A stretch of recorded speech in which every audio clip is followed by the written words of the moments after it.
بسم اللہ الرحمن الرحیم۔ سامعین کرام، آپ سن رہے ہیں اردو کہانی کالی دیوی کا مندر، اور یہ اس سلسلے کی قسط نمبر 37 ہے۔ مجھے امید ہے آپ کو میری یہ کاوش پسند آ رہی ہوگی۔ آپ نے اگر ابھی تک میرا چینل مائی وائس سبسکرائب نہیں کیا تو ابھی میرے چینل کو سبسکرائب کر کے بیل نوٹیفیکیشن آن کر لیجئے تاکہ آنے والی ہر نئی کہانی کی اطلاع بروقت آپ تک پہنچ سکے۔ دفتن میری ایک آنکھ کے بند پپوٹے پر چیونٹیاں سی رینگنے لگیں اور میں نے آنکھیں کھول دیں۔ سورج کی ایک کرن سیدھی میری آنکھ پر پڑ رہی تھی۔ یہ دھوپ کہاں سے آ رہی ہے، میں نے سوچا، کیونکہ ان جھونپڑیوں کی کھڑکیاں نہیں تھیں۔ تو میری نظر نے اس ایک کرن کا تعاقب کیا اور وہ سوراخ تلاش کر لیا جس سے یہ اندر رینگ آئی تھی۔ فرش سے کوئی 5 فٹ اوپر جھونپڑی کی دیوار میں ایک سوراخ تھا۔ میں نے اٹھ کر اس سوراخ کا معائنہ کیا تو پتہ چلا کہ یہ سوراخ تازہ تھا، کیونکہ سوراخ کے چاروں طرف کی مٹی بے رنگ نہ تھی۔ میں نے سوچا کہ اگر واقعی کوئی کنسوئیاں لینا چاہتا ہے تو اس کے لیے یہ سوراخ واقعی مناسب ہے۔ چنانچہ میں اپنی تحقیق کو آگے بڑھانے کے لیے جھونپڑے سے باہر آ گیا۔ جھونپڑی کی یہ دیوار مشرقی باڑ سے کوئی 2-4 فٹ دور تھی۔ یہ تو صاف ظاہر ہے کہ کوئی باڑ توڑ کر اندر نہیں آیا تھا، تاہم اس میں سوراخ موجود تھا، اور سوراخ کے عین نیچے زمین پر پلستر کے ٹکڑے پڑے ہوئے تھے۔ میں نے آرگس کو طلب کر کے پوچھا کہ جب وہ چادر میں لپٹا ہوا آدمی گزشتہ رات ہمارے پاس آیا تھا تو کیا وہ یعنی آرگس جھونپڑی کے چاروں طرف پہرا دیتا رہا تھا؟ اس نے کہا کہ بے شک، اور یہ کہ وہ قسم کھانے کو تیار تھا کہ اس وقت کوئی جھونپڑی کے پاس نہیں آیا تھا، کیونکہ آرگس کئی دفعہ جھونپڑی کے پچھواڑے جا کر اپنا اطمینان کر آیا تھا۔ آرگس کے اس جواب سے تسلی تو ہو گئی، لیکن پورا اطمینان نہ ہوا۔ بہرحال میں نے جھونپڑی میں جا کر اپنے ساتھیوں کو بیدار کیا، لیکن اس معاملے کے متعلق ان سے کچھ نہ کہا، کیونکہ بلا وجہ انہیں خوفزدہ کرنا یا گھبرا دینا حماقت تھی۔ چند منٹ بعد ہی طویل القامت اور خاموش عورتیں ہمارے لیے گرم پانی لے کر آ گئیں۔ گرم پانی ایک بڑی نعمت تھی۔ یہاں یہ بھی بتا دوں کہ انگولی لوگ بھی شولوں کی طرح صاف ستھرے رہتے تھے، البتہ یہ نہیں کہہ سکتے کہ وہ سب کے سب پانی استعمال کرتے تھے یا نہیں۔ بہرحال انہوں نے ہمارے لیے پانی مہیا کر دیا تھا۔ آدھے گھنٹے کے بعد ہی یہ عورتیں ہمارا ناشتہ لے کر آ گئیں۔ ناشتے میں بھنا ہوا بھیڑ کا بچہ تھا، اور چونکہ ہمیں علم تھا اس لیے کسی شک و شبے کی گنجائش نہیں تھی، چنانچہ ہم نے کم سیر ہو کر یہ گوشت کھایا۔ اس کے کچھ دیر بعد گریس آ گیا۔ سلام کے بعد مزاج پرسی کی، اور پھر اس نے پوچھا کہ کیا ہم شامبو سے ملنے جانے کے لیے تیار ہیں۔ اس نے کہا کہ شامبو بڑی بے چینی سے ہمارا انتظار کر رہا تھا۔ میں نے پوچھا کہ یہ اسے کیوں کر معلوم ہوا، جبکہ یہ بات ہم نے گزشتہ رات ہی طے کی تھی، اور یہ کہ وہ یعنی شامبو کا گھر ایک دن کی مسافت پر واقع تھا۔ لیکن گریس صرف مسکرایا اور ایک ہاتھ ہلا دیا۔ چنانچہ کچھ ہی دیر بعد ہم اپنا تمام سامان لے کر روانہ ہو گئے۔ چونکہ تحائف ڈوئنوں کی خدمت میں پیش کیے جا چکے تھے، اس لیے اب ہمارا سامان زیادہ وزنی نہ رہا تھا۔ چوڑی اور ہموار سڑک پر 5 منٹ تک چلتے رہنے کے بعد ہم بانڈی کے دروازے پر پہنچے۔ وہاں ڈوئنو 3 آدمیوں کے ساتھ ہمارا منتظر تھا۔ یہ لوگ صرف بھالوں سے مسلح تھے، اور ان سپاہیوں کا خاص ہتھیار تیر اور کمان اس کے پاس نہیں تھا۔ ڈوئنو نے بلند آواز میں کہا، وہ مقدس ہستی کی درگاہ تک ہمیں لے جائے گا اور اس طرح ہمیں عزت بخشے گا۔ جھاڑیوں اور درختوں کے ایک جھنڈ کو عبور کرنے کے بعد ہم ایک باڑ کے قریب سے گزر رہے تھے۔ باڑ چند باغات کو اپنی آغوش میں لیے ہوئے تھی، اور چند مویشی باڑ توڑ کر اندر گھس گئے تھے اور پودوں اور مکئی کی کھڑی فصل کو اجاڑ رہے تھے۔ معلوم ہوا کہ یہ باغات ڈوئنوں کے تھے، چنانچہ جب اس نے مویشیوں کو فصل سے ناشتہ اڑاتے دیکھا تو اس کی آنکھوں میں خون اتر آیا۔ چرواہا کہاں ہے؟ وہ گرجا۔ لوگ چرواہے کی تلاش میں دوڑ گئے، اور چند منٹوں بعد ہی وہ اسے گھسیٹتے ہوئے ڈوئنوں کے سامنے لے آئے۔ چرواہا ایک کم عمر لڑکا تھا اور جھاڑیوں کے پیچھے سو رہا تھا۔ ڈوئنوں نے پہلے مویشیوں کی طرف، پھر ٹوٹی ہوئی باڑ کی طرف، اور آخر میں تقریباً اجڑے ہوئے باغ کی طرف اشارہ کیا۔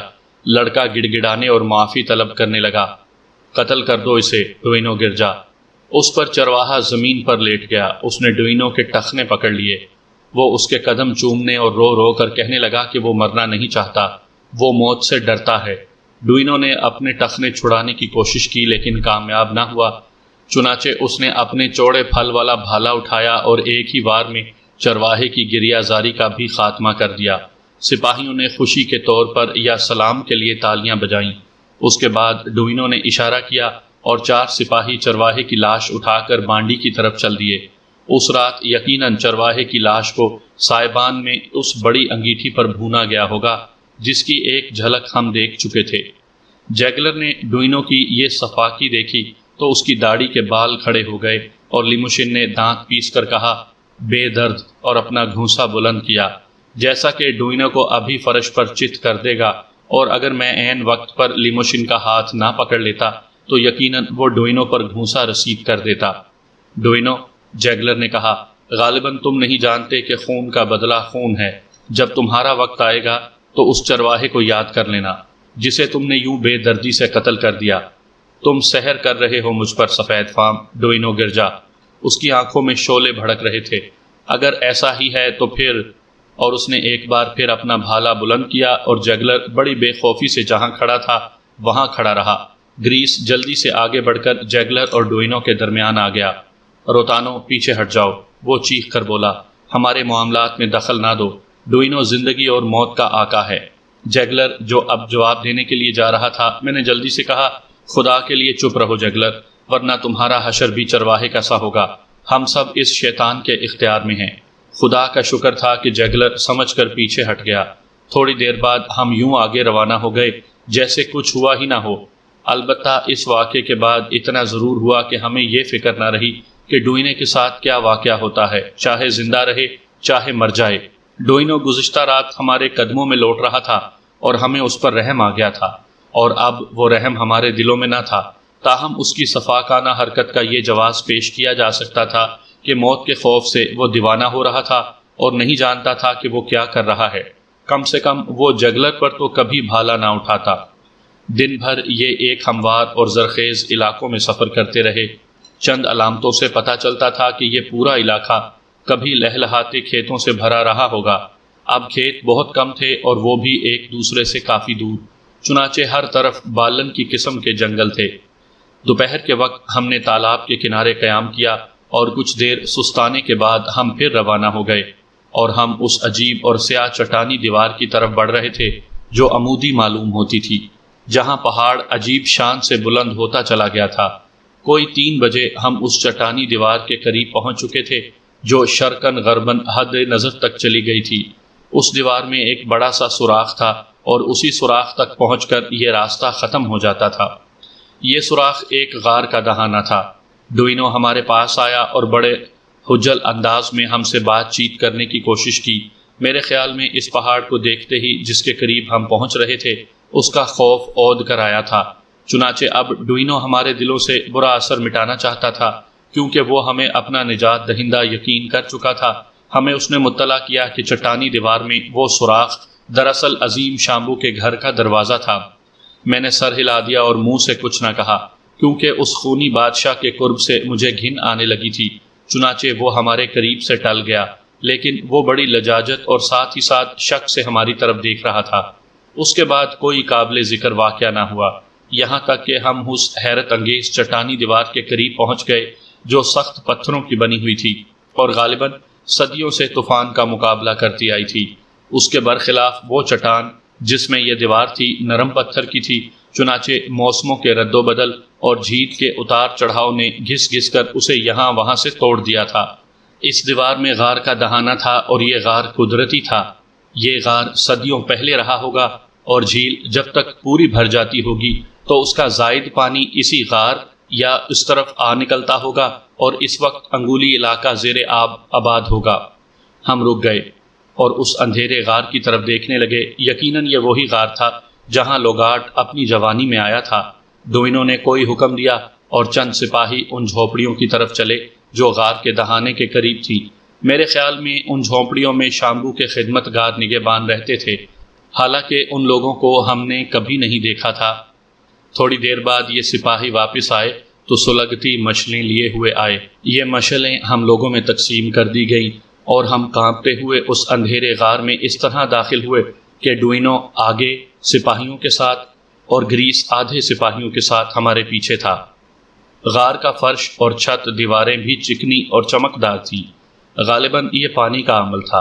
غار سیدھا بھی تھا بلکہ اس میں موڑ بھی تھے۔ پہلے موڑ پر پہنچتے ہی انگولی لوگ کوئی گیت گانے لگے اور ان کا یہ گیت غار میں پوری طوالت تک جاری رہا، اور یہ غار میرے اندازے کے مطابق 300 گز سے زیادہ لمبا تھا۔ دیواروں کے قریب بڑے الاؤ روشن تھے جو اس جگہ کو روشن کر رہے تھے۔ ان الاؤ سے کوئی 20 قدم دور غار کا دوسرا دہانہ تھا، اور وہاں سے مزید روشنی غار میں آ رہی تھی۔ غار کے دہانے کے بعد دوسرے کنارے سے پہاڑ کی ڈھلانیں شروع ہو گئی تھیں جو عظیم الشان درختوں سے ڈھکی ہوئی تھی۔ اس کے علاوہ ایک خلیج میں دراڑ آئی تھی اور ٹھیک اس جگہ آ کر ختم ہو گئی تھی جہاں وہ 2 الاؤ روشن تھے۔ یہ خلیج جو 6 فٹ سے زیادہ گہری نہیں تھی، ایک خاص بڑے ڈونگے کی گودی کا کام دے رہی تھی۔ وہ ڈونگا وہاں موجود تھا۔ آخری موڑ سے لے کر خلیج کی نوک تک کی دونوں دیواروں میں دروازے بنے ہوئے تھے۔ 2 دروازے غار کے دائیں اور 2 بائیں دیوار میں تھے۔ ہر دروازے کے سامنے ایک طویل القامت عورت جلتی ہوئی مشعل لیے کھڑی تھی۔ ان عورتوں نے جو لباس پہن رکھا تھا وہ سفید تھا۔ میرے خیال میں یہ نگہبان عورتیں تھیں جو ہمیں راستہ دکھانے اور ہمارے استقبال کے لیے وہاں کھڑی تھیں۔ چونکہ جب ہم آگے بڑھ گئے وہ اپنے اپنے حجرے میں گھس گئیں۔ بات یہیں ختم نہیں ہو جاتی۔ اس خلیج پر ڈونگے کے عین اوپر ایک چوبی پلیٹ فارم تھا، تقریباً 8 مربع فٹ رہا ہوگا۔ پلیٹ فارم کے دونوں طرف حیرت انگیز طور پر 2 بڑے ہاتھی دانت کھڑے کیے گئے تھے۔ اتنے بڑے ہاتھی دانت میں نے پوری زندگی میں نہیں دیکھے تھے۔ یہ ہاتھی دانت اتنے پرانے تھے کہ کالے پڑ گئے تھے۔ پلیٹ فارم کے اوپر اور ہاتھی دانت کے درمیان کسی قسم کے ہموار قالین پر کوئی چیز بیٹھی ہوئی تھی۔ پہلی نظر میں یہ چیز جس کی پیٹھ ہماری طرف تھی مجھے ایک غیر عمودی طور پر بڑا مینڈک معلوم ہوئی، ویسی ہی کھردری، شکندار جلد، ابھری ہوئی ریڑھ کی ہڈی اور پتلی پھیلی ہوئی ٹانگیں۔ میں یہ پوچھنے کے لیے ڈوئنوں کی طرف گھوم گیا کہ وہ کیا بلا تھی، لیکن ابھی میں نے اپنے ہونٹ کھولے ہی تھے کہ اس چیز نے حرکت کی اور وہ آہستہ آہستہ ہماری طرف گھومنے لگی۔ ہم منتظر کھڑے رہے۔ آخر کار اس کا سر ہمارے سامنے آ گیا۔ فوراً ہی انگولی لوگوں نے اپنا کام ختم کر دیا اور وہ سب کے سب ڈوئنوں سمیت سجدے میں گر گئے، حتیٰ کہ وہ بھی جنہوں نے مشلیں اٹھا رکھی تھیں۔ میرے خدا، کیا چیز تھی یہ؟ مینڈک نہیں تھا بلکہ انسان تھا جو چاروں ہاتھوں پیروں پر حرکت کر رہا تھا۔ اس کا غیر معمولی طور پر بڑا اور گنجا سر شانوں میں دھنسا ہوا تھا۔ خدا جانے یہ عیب پیدائشی تھا یا طویل عمر کی وجہ سے، کیونکہ یہ شخص بہت بوڑھا تھا۔ میں نے غور سے اس کی طرف دیکھ کر سوچا کہ اس کی عمر کتنی ہوگی، لیکن میں اس کا اندازہ نہ لگا سکا۔ اس کی زبردست داڑھی والے چہرے پر بے شمار جھریاں تھیں اور وہ دھوپ میں سکھائی ہوئی کھال کی طرح خشک تھا۔ نچلا ہونٹ اس کو آگے بڑھے ہوئے استخوانی جبڑے پر لٹک رہا تھا۔ 2 نوکدار دانت، سور کے سے پیلے دانت، ہونٹوں کے دونوں کونوں سے باہر کو نکلے ہوئے تھے۔ اس کے بقیہ دانت غائب تھے اور اس کی سرخ زبان اس کے سفید مونڈوں کو بار بار چاٹ رہی تھی۔ لیکن اس انسان نما درندے میں جو چیز سب سے زیادہ حیرت انگیز تھی بلکہ عجوبہ تھی، وہ اس کی آنکھیں تھیں۔ آنکھوں کے ارد گرد کا گوشت سکڑ گیا تھا، چنانچہ یوں معلوم ہوتا تھا جیسے بڑے اور گول دیدے کھوپڑی کے خالی حلقوں میں بٹھا دیے گئے ہوں۔ یہ آنکھیں صحیح معنوں میں انگاروں کی طرح جل رہی تھیں، اور بعض دفعہ تو وہ اندھیرے میں شیر کی آنکھوں کی طرح چمکنے لگتی۔ مجھے اعتراف ہے کہ اس عجیب مخلوق کو دیکھ کر میں لمحہ بھر کے لیے خوف زدہ ہو گیا تھا اور میرے اعضاء مفلوج ہو گئے۔ کسی طرح یقین نہیں آتا تھا کہ میری آنکھیں جسے دیکھ رہی ہیں وہ ایک انسان تھا۔ میں نے کن اکھیوں سے اپنے ساتھیوں کی طرف دیکھا تو نظر آیا کہ وہ بھی سہمے ہوئے تھے۔ لیموشن کا رنگ سفید ہو گیا تھا۔ جیگلر اپنی داڑھی پر ہاتھ پھیر پھیر کر خدا سے اپنی حفاظت کی دعا کر رہا تھا، اور آرگس نے سر ہلا کر کہا، باس دیکھو، سامنے بوڑھا شیطان بذات خود موجود ہے۔ جونی انگولی لوگوں کے ساتھ سجدہ ریز تھا اور بڑبڑا رہا تھا کہ وہ اپنے سامنے موت دیکھ رہا تھا۔ صرف فونا بے خوف اور سیدھا کھڑا تھا، غالباً اس لیے کہ وہ خود بھی ایک وچ ڈاکٹر تھا۔ پلیٹ فارم پر بیٹھی ہوئی مینڈک جیسی مخلوق کچھوے کی طرح آہستہ آہستہ اپنا سر گھمانے اور ہمارا جائزہ لینے لگی۔ آخر کار اس نے اپنی زبان کھولی۔ اس کی آواز موٹی اور لہجہ لڑکھڑاتا ہوا تھا۔ وہ جو زبان استعمال کر رہا تھا افریقہ کے اس علاقے میں عام تھی جو ہولون لوگوں کی زبان تھی۔ تو تم ہو دوسری دنیا سے آئے ہوئے لوگ۔ ڈوئنوں کا انحصار میرے اس بھائی کی مرضی پر ہے جو دیوتا ہے اور وہاں رہتا ہے۔ اور اس نے ایک خوفناک ہنسی کے ساتھ اپنے سر پر پہاڑ کے جنگل کی طرف اشارہ کیا۔ یہاں تک کہ انہوں نے حکومت کی ہے، چند نے 20 برس تک اور چند نے 4 برس تک، لیکن 4 برس سے کم کسی نے حکومت نہیں کی۔ تم اول درجے کے جھوٹے ہو، میں نے دل میں کہا، کیونکہ ہر ڈوئنوں کے دور حکومت کا تخمینہ 10 برس لگایا جائے تب بھی ہماری ملاقات 2 صدیوں پہلے ہوئی تھی، چنانچہ یہ سوچنا بھی پاگل پن تھا۔ اس وقت تمہارا لباس مختلف تھا، شامبو نے سلسلہ کلام جاری رکھا۔ تم دونوں نے اپنے سر پر لوہے کی ٹوپیاں لگا رکھی تھی اور سفید داڑھی والے کا سر منڈا ہوا تھا۔ میں نے اپنے خاص لوہار سے تانبے کی تختی پر تمہاری تصویر بنوا لی تھی۔ اس کے ہاتھ میں کوئی چیز تھی جو اس نے ہمارے سامنے پھینک دی تھی۔ ہم نے اس چیز کی طرف دیکھا، یہ تانبے یا کالن کی تختی تھی جو بہت پرانی تھی، کیونکہ سیاہ ہو گئی تھی۔ اس پر ایک شخص کی تصویر کنندہ تھی، اس شخص کی داڑھی تھی، اس کا سر منڈا ہوا تھا اور اس کے ہاتھ میں صلیب تھی، اور تختی پر 2 دوسرے آدمیوں کی تصویریں تھیں۔ یہ دونوں پست قامت تھے، سر پر آہنی ٹوپیاں تھیں، لباس عجیب تھا اور ان کے جوتوں کی نوکیں چوکور تھیں، اور انہی میں سے ایک کے ہاتھ میں فیوز یا فیتا تھا۔ بس یہی ہم معلوم کر سکے۔ شامبو، تم وہ دور کا ملک چھوڑ کر یہاں کیوں آ گئے؟ میں نے پوچھا۔ اس لیے کہ ہمیں خوف تھا کہ دوسرے سفید فام تمہارا انتظام لینے آ جائیں گے، حالانکہ میں نے اس کے خلاف مشورہ دیا تھا کہ اس کے باوجود اس دور کے ڈوئنوں نے یہی حکم دیا تھا، لیکن جو کچھ ہوتا ہے اس سے ہم بچ نہ سکیں گے، اور یہ میں جانتا تھا۔ بہرحال ہم چلتے رہے اور چلتے رہے، یہاں تک کہ اس علاقے میں پہنچ گئے، اور تب سے ہم یہیں مقیم ہیں۔ دیوتا بھی یہاں آ گئے۔ تمہارے پاس وہ آہنی نلکیاں نہیں ہیں جن سے ہم ڈرتے ہیں، کیونکہ دیوتا نے ہم سے کہا ہے، ہاں میری زبان سے کہا ہے اور مجھ پر ظاہر کیا ہے کہ جب سفید فام آہنی نلکیوں کے ساتھ آئیں گے تو دیوتا مارا جائے گا، میں بھی مر جاؤں گا، مقدس پھول نوچ لیا جائے گا، اور ملکہ چمن چلی جائے گی، اور انگولی لوگ بکھر جائیں گے، اور وہ بھٹکتے رہیں گے اور غلام بن جائیں گے۔ اور اس نے یہ بھی کہانی سنائی، اگر سفید فام آہنی نلکیوں کے بغیر آئیں گے تو چند راز افشاں کیے جائیں گے۔ نہیں، ان رازوں کے متعلق مت پوچھو، کیونکہ وقت آنے پر وہ ظاہر کر دیے جائیں گے، اور پھر انگولی لوگ ایک بار پھر پھیلیں گے اور بڑھیں گے، اور ایک بار پھر ان کا قبیلہ زبردست ہوگا۔ چنانچہ اس لیے اسے سفید فاموں، ہم تم کو خوش آمدید کہتے ہیں، ہاں تمہیں، کہ تم بھوتوں کی دنیا میں آئے ہو، اور اس لیے کہ تمہارے ذریعے ہی انگولی لوگ پھیلیں گے اور عظیم بنیں گے۔ دفتن وہ خاموش ہو گیا، اس کا سر اس کے شانوں پر ڈوب گیا، اور بہت دیر تک وہ خاموش رہا، لیکن اس کی سرخ جلتی ہوئی آنکھیں ہم لوگوں پر جمی رہیں، جیسے وہ ہمارے خیالات کا جائزہ لے رہا ہو یا پھر ہمارے خیالات پڑھ رہا ہو۔ اب اگر وہ اس میں کامیاب ہوا تھا تو امید ہے کہ میرے خیالات پڑھ کر اسے مسرت ہوئی ہوگی۔ سچ یہ ہے کہ میں اس وقت خوف و کراہت کی جذبات محسوس کر رہا تھا۔ اس میں کوئی شک نہیں کہ اس نے جو کچھ بکواس کی تھی اس کے کسی ایک لفظ پر مجھے یقین نہیں تھا، تاہم مجھے اس سے سخت نفرت ہو گئی تھی، جو صرف نیم انسان تھا۔ میرا پورا وجود اس کے وجود اور اس کی باتوں سے کراہت محسوس کر رہا تھا۔ اس کے علاوہ یہ بات بھی یقینی تھی کہ شامبو کے ارادے برے تھے، بہت ہی برے۔ دفعتاً وہ پھر بولا، وہ چھوٹا پیلا آدمی کون ہے؟ وہ بوڑھا جس کا چہرہ کھوپڑی کی طرح ہے۔ اس نے آرگس کی طرف اشارہ کیا، جو شامبو کی نظر سے اوجھل رہنے کی کوشش کر رہا تھا۔ وہی سوکھا ہوا اور گومڑی ناک والا شخص جو میرے بھائی کا بھائی ہو سکتا ہے، بشرط یہ کہ اس دیوتا کا کوئی بھائی ہو۔ وہ اتنا چھوٹا ہے، پھر اسے اتنے بڑے ڈنڈے کی کیا ضرورت ہے؟ شامبو نے پھر ایک بار آرگس کے لمبے بانس کی طرف اشارہ کیا۔ میرے خیال میں یہ مکر و فریب سے اس طرح بھرا ہوا ہے جس طرح کہ نئی توبنی پانی سے بھری ہوئی ہوتی ہے، اور یہ دیوقامت افریقی۔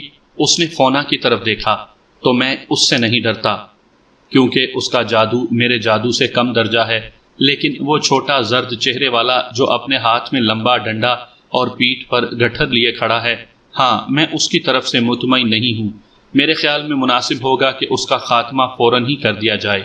وہ خاموش ہو گیا اور ہم کانپ گئے، کیونکہ اس نے اگر غریب آرگس کو قتل کرنے کا ارادہ کر ہی لیا تو پھر کون اسے روک سکتا تھا؟ لیکن آرگس، جس نے زبردست خطرہ دیکھ لیا تھا، اپنی عیاری کو بروئے کار لے آیا۔ شامبو، وہ بولا، تم کو مجھے قتل نہیں کرنا چاہیے، کیونکہ میں ایک سفیر کا خادم ہوں۔ یہ تو تم بھی جانتے ہو کہ تمام علاقے کے دیوتا ہر شخص سے نفرت کرتے اور پھر ان سے انتقام بھی لیتے ہیں۔ جو سفیروں یا ان کے خادموں کو کوئی نقصان پہنچاتے ہیں، کیونکہ انہیں اگر کوئی گزند پہنچا سکتا ہے تو وہ صرف دیوتا ہیں۔ اگر تم نے مجھے قتل کیا تو اے شامبو، میں بھوت بن کر تمہیں پریشان کر دوں گا۔ ہاں، میں تمہارے کندھے پر سوار ہو جاؤں گا اور راتوں کو تمہارے کانوں میں بکواس کرتا رہوں گا، چنانچہ تم سو نہ سکو گے یہاں تک کہ مر جاؤ گے۔ حالانکہ تم بہت بوڑھے ہو، لیکن شامبو ایک دن تمہیں مرنا تو ہے ہی۔ ہاں سچ ہے، شامبو بولا۔ کیوں، کہا تھا نا میں نے کہ یہ شخص مکر و فریب سے بھرا ہوا ہے۔ سارے دیوتا اس شخص سے انتقام لیں گے جو سفیروں یا ان کے خادموں کو قتل کریں گے۔ بے شک، شامبو بھیانک ہنسی ہنسا، یہ دیوتاؤں کا حق ہے، چنانچہ اس کا فیصلہ انگولی کے دیوتاؤں کو ہی کرنے دو۔ میں نے اطمینان کا لمبا سانس لیا۔ شامبو نے سلسلہ کلام جاری رکھا، لیکن اب اس کی آواز بدلی ہوئی اور لہجہ غیر جذباتی اور سراسر کاروباری تھا۔ کہو ڈوئنو، تم ان سفید فاموں کو میرے پاس کس معاملے میں گفتگو کرنے لائے ہو؟ کیا وہ میرا خواب تھا کہ ہولون لوگوں اور ان کے بادشاہ سے صلح کرنے کا معاملہ ہے؟ اٹھو اور کہو۔ چنانچہ ڈوئنو اٹھ کر کھڑا ہو گیا اور اس نے بڑے ادب سے مناسب اور موزوں الفاظ میں ہماری آمد کا مقصد بیان کیا۔ پھر کہا کہ ہم جوسی کے سفیر ہیں، اور پھر شرائط بیان کرنے کے بعد اب صرف شامبو کی منظوری مقصود تھی۔ میں نے دیکھا کہ ہولون لوگوں سے صلح کرنے کے معاملے میں شامبو کو ذرا بھی دلچسپی نہیں تھی، بلکہ جب تک ڈوئنو بولتا رہا شامبو اونگتا رہا، شاید اس لیے کہ ہمارے سامنے تقریر کرنے کے بعد وہ تھک گیا تھا، یا پھر اس کے یوں اونگ جانے کی کوئی اور وجہ یا وجوہات تھیں۔ جب ڈوئنو خاموش ہو گیا تو شامبو نے اپنی آنکھیں کھولی اور گریس کی طرف اشارہ کیا اور کہا، اے ہونے والے ڈوئنو اٹھو۔ چنانچہ اب گریس اٹھا اور اس معاملے میں اس نے اپنی کارگزاری بیان کی اور بتایا کہ اس نے کس طرح جوسی سے ملاقات کی اور یہ کہ ان کے درمیان کیا باتیں ہوئیں۔ ایک بار شامبو پھر اونگ گیا، لیکن اس وقت گھڑی کے لیے اس نے اپنی آنکھیں ضرور کھول دیں۔ جب گریس نے یہ بتایا کہ اس نے اور اس کے ساتھیوں نے کس طرح ہمارے سامان کی تلاشی لے کر یہ اطمینان کر لیا کہ ہمارے پاس آتشی اسلحہ نہیں تھے، اس پر شامبو نے اپنا سر ہلایا اور پتلی زبان سے اپنے ہونٹ چبائے۔ گریس نے اپنا بیان ختم کر لیا۔ دیوتاؤں نے مجھے کہا ہے کہ تدبیر عقل مندانہ اور عمدہ ہے، کیونکہ نئے خون کے بغیر گریس لوگ مر جائیں گے، لیکن اس معاملے کا انجام صرف دیوتا جانتا ہے، بشرط یہ کہ وہ مستقبل میں جھانک سکتا ہو۔ شامبو خاموش ہو گیا، لیکن پھر اس نے تحکمانہ لہجے میں پوچھا، اب ہونے والے ڈوئنو، تم کچھ اور بھی کہنا چاہتے ہو؟ دفعتاً دیوتا نے یہ الفاظ میری زبان پر رکھ دیے۔ ہاں، کچھ کہنا ہے۔ کئی چاندوں پہلے دیوتا نے ہمارے عظیم آقا ڈوئنو کی ایک انگلی کاٹ لی تھی۔ اسی زمانے میں ڈوئنو کو پتہ چلا کہ ایک سفید فام جو چاقو سے اعضاء کاٹنے میں ماہر ہے، اس وقت ہولون لینڈ کی سرحد پر مقیم ہے۔ وہی سفید فام جس کی لمبی داڑھی ہے، جس کا نام روتانو ہے اور جو اس وقت سامنے کھڑا ہوا ہے۔ چنانچہ ڈوئنو ایک ڈونگے میں سوار ہو کر اس جگہ پر پہنچا جہاں روتانو مقیم تھا کہ وہ کیا کرتا ہے۔ اس کے علاوہ سفید فام کو بھی دیکھنا چاہتا تھا۔ میں نے اپنا ڈونگا اور ان لوگوں کو بھی جو میرے ساتھ تھے ساحل سے کافی دور نرسلوں میں چھپا دیا۔ میں خود اتلے پانی میں چل کر کنارے پر پہنچا اور سفید فام کے کپڑے کے گھر کے بہت قریب جھاڑیوں میں چھپ گیا۔ میں نے دیکھا سفید فام نے ڈوئنو کی انگلی کاٹ لی، اور میں نے ڈوئنو کو سفید فام سے یہ درخواست کرتے بھی سنا کہ وہ آہنی نلکیوں کے ساتھ ہمارے علاقے میں آئے اور اس دیوتا کا خاتمہ کر دے جس نے ڈوئنو کی انگلی کاٹ لی تھی۔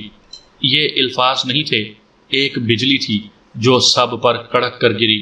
سب دم بخود رہ گئے تھے، اور خود ڈوئنو ایک بار پھر سجدے میں گر گیا اور بے حرکت پڑا رہا۔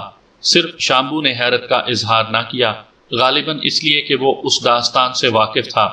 بس یا اور کچھ؟ اے دیوتا کی زبان، کچھ اور بھی۔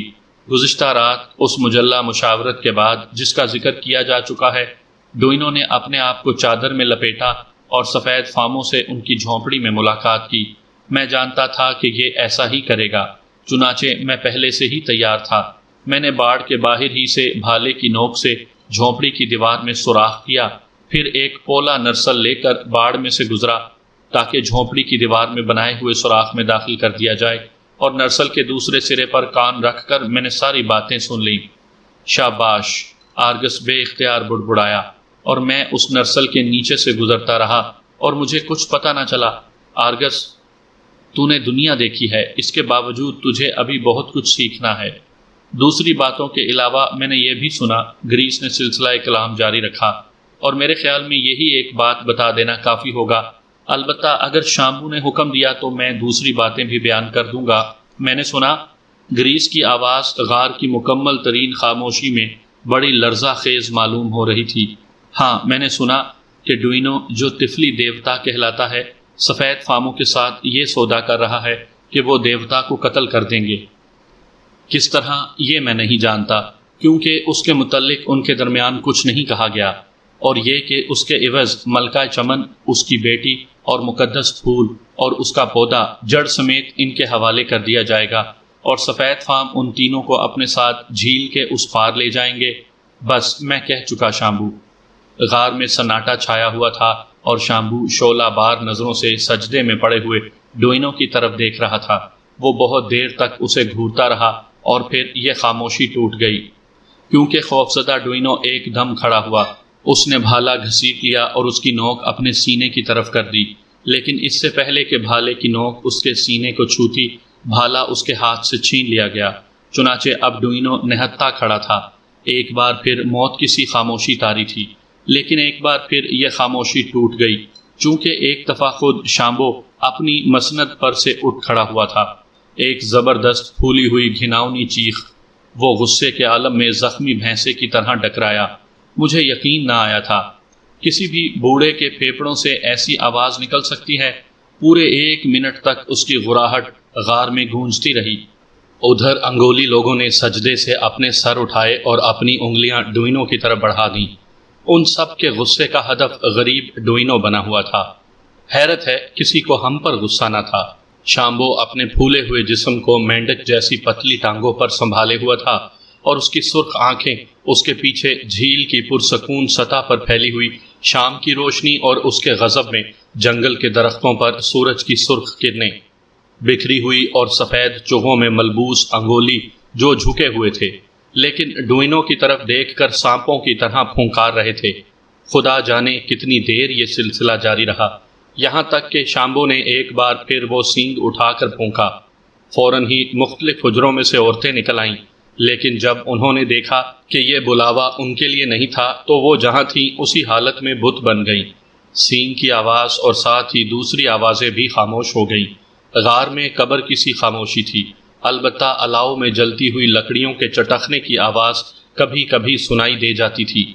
ہنسراج، قصہ ختم ہوا، میں نے جواب دیا۔ چنانچہ صاحبزادے آخری سفر کی تیاری کر لو، لیکن ہم یوں آسانی سے نہیں مریں گے۔ پیٹھ سے پیٹھ بڑھا لو، بھالے تو ہیں ہی، چنانچہ ہم لڑیں گے۔ اور پھر جب ہم آہستہ آہستہ ایک دوسرے کے قریب آ رہے تھے تو ایک بار پھر شامبو نے بولنا شروع کیا۔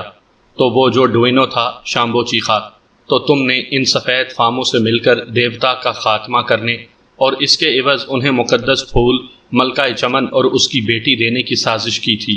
بہت اچھا، تم جاؤ گے، تم سب جاؤ گے اور دیوتا سے گفتگو کرو گے، اور میں یہاں بیٹھ کر دیکھوں گا کہ کون مرتا ہے، دیوتا یا تم لوگ۔ لے جاؤ انہیں۔ ایک خوفناک نعرے کے ساتھ سپاہی ہم پر ٹوٹ پڑے۔ فونا بہرحال اپنا بھالا بلند کر کے ایک سپاہی پر وار کرنے میں کامیاب ہو گیا، کیونکہ میں نے اس سپاہی کو لڑکھڑا کر پیچھے ہٹ کر گرتے دیکھا تھا، اور پھر اس نے حرکت نہ کی۔ لیکن ہم لوگوں کے لیے انگولی سپاہی بڑے تیز ثابت ہوئے۔